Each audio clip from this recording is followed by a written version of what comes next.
Welcome back to the Ed Show and our first edition, I guess you could call it Psycho Talk Playback. Last Friday, I put Congressman Ron Paul in Psycho Talk. Take a look. In tonight's Psycho Talk, we got an elected official. Congressman Ron Paul of Texas brings back an old favorite talking point. Now, if we really want to save money in this country, you got to cut out the deficit, right? Well, you should abolish a few departments is what he's talking about. Why not? Ron Paul said it today on Morning Joe. How about getting rid of the Department of Education and Department of Agriculture? Just go down the list. Get rid of it. Cut the budget in half. Everything that's not constitutional. That's a good place to start. Now, my feeling on this, localized government made sense for the Founding Fathers 230 years ago when it took 3 weeks to travel from Boston to Philadelphia. Today, we live in a much different world. Now, I think all American kids deserve a good shot at a good education regardless of where they live. The Department of Education plays a role in that. And as for the Department of Agriculture, you know, I don't grow my own food, and you probably don't either, but I'm kind of glad that the government's making sure it's safe before it shows up on my plate. Congressman Ron Paul has just got a different view to all of this. Congressman, in the spirit of sportsmanship, glad to have you with us here tonight on the Ed Show. Well, thank you. What I don't understand is why you don't care about the Constitution. You know, we're only supposed to do those things authorized in the Constitution. So if I say, let's defend the Constitution and cut out all unconstitutional spending, you can't jump on me for that. But besides, you misreported that because on top of the list, and what I was mainly talking about in that interview was cutting spending overseas. And I would suspect maybe you would agree with some of that. I say, I said cut $500 billion from overseas warmongering and never cut domestic programs until we get our house in order. So you didn't report that kind of position, which I said entirely throughout the whole campaign, that I was not going to attack any domestic programs. But when I'm asked what would I cut, I would.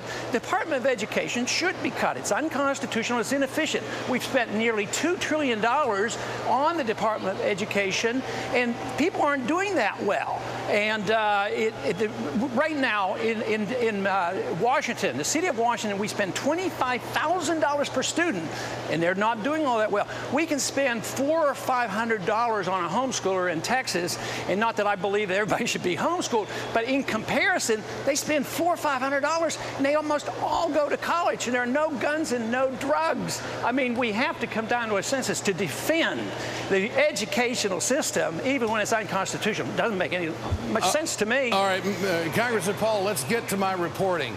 Did you or did you not say that you want to eliminate the Department of Agriculture? Is that true? Yeah, well, I do, and I still Okay, will you say do. that. Well, that's the key point right here, because this deals with food security. This deals with a cheap food policy. So you want to, and also with disasters, the school lunch program for poor people, across the board. You want to get rid of all of that.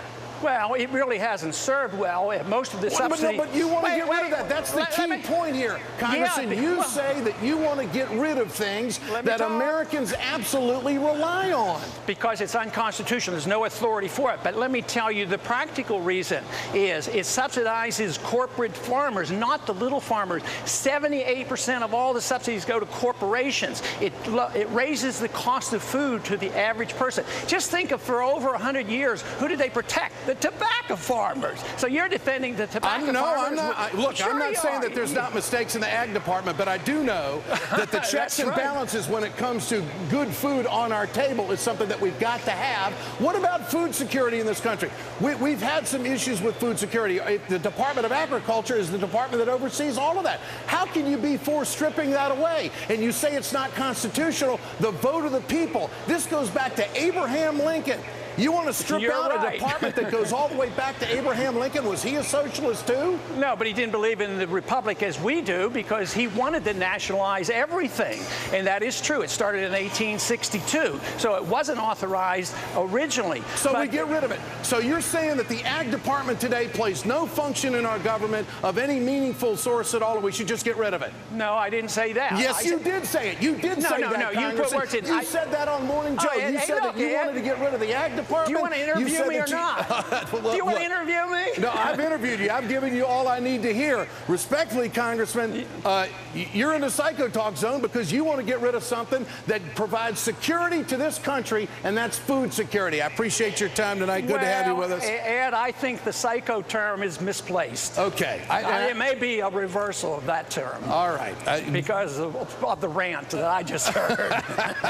Well, but you get paid for that. I'm accurate, Congressman. I'm with the American people. They want an ag department. I understand that we got to trim government, but to arbitrarily completely get rid of the ag department, I'm sorry. That is so way off base. What you're refusing to admit is the priorities, and that's what's count. And you're refusing to admit. You're refusing to admit.